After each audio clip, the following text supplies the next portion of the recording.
In this video, I'm going to show you how to download videos from Telegram private channel. The first thing you want to do is you want to open up the Telegram private channel. And whenever any user uploads a video on it, all you want to do is you want to go ahead and just play out the video like you normally would.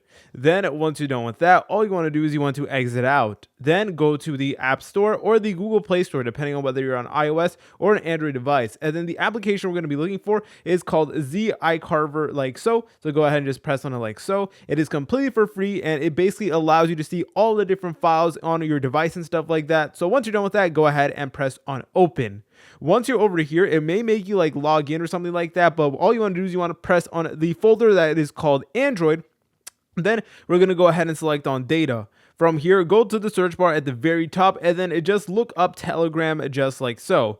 And then eventually it should load in a bunch of Telegram folders. It may take a while, especially if you do have like a lot of files on your device. But yeah, there you go. All you want to do is you want to select on Telegram. Then you want to go ahead and select on Telegram video. And basically every single video that did appear in your Telegram should appear in this one folder. And from here, you guys can go ahead and access it like so. If you guys found this video helpful, make sure to leave a like and subscribe. I'll see you in the next tutorial.